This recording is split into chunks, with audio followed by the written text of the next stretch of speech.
افغان حکومت اور طالبان کے درمیان امن مذاکرات شروع ہونے کے بعد سے کم از کم 8 صحافی اور میڈیا کارکن قتل کیے جا چکے ہیں، جن میں 4 خواتین بھی شامل ہیں۔ ہیومن رائٹس واچ کی ایک رپورٹ میں کہا گیا ہے کہ طالبان صحافیوں کو نشانہ بنا رہے ہیں، جن میں خواتین صحافی بھی شامل ہیں۔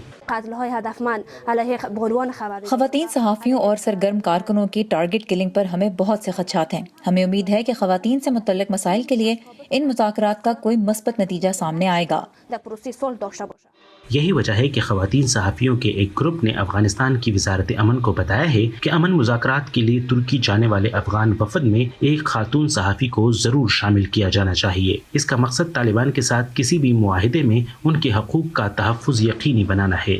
ترکی میں ہونے والا آئندہ سربراہی اجلاس انتہائی اہم ہے اور ہمارے لیے ایک ایسی خاتون صحافی کی وہاں موجودگی ضروری ہے جو ہمیں اس بارے میں آگاہ کرے کہ وہاں کیا ہو رہا ہے۔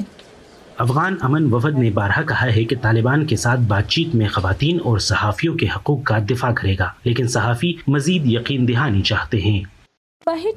ہمارے لیے یہ قابل قبول نہیں ہے کہ ہم اپنی بات کسی تیسرے فریق کے ذریعے پہنچائیں۔ صحافیوں کی حیثیت سے ہم چاہتی ہیں کہ ترکی میں ہونے والے اجلاس میں ہماری اپنی نمائندہ ہوں اور ہم خود اپنی آواز میں جو کچھ ہم چاہتے ہیں اس کا اظہار کریں۔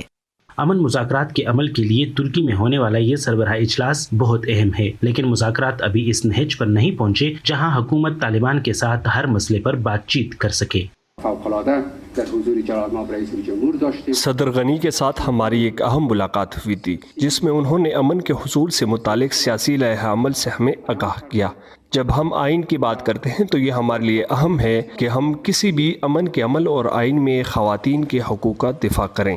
افغانستان کے غیر جانبدار انسانی حقوق کمیشن کا کہنا ہے کہ امن مذاکرات میں حصہ لینے والوں میں کم از کم 30% خواتین ہونی چاہیے۔ اس کے سربراہ شہرزاد اکبر نے ترکی میں ہونے والے اجلاس بارے تشویش کا اظہار کیا کہ عوامی سطح پر حکومتی ایجنڈے کے حوالے سے معلومات کا فقدان ہے اور مردوں پر مشتمل وفد مذاکرات کی کامیابی کا اچھا فارمولہ نہیں ہے۔ یہ سربراہ اجلاس رواں ماہ کے آخر میں استنبول میں ہونے والا ہے۔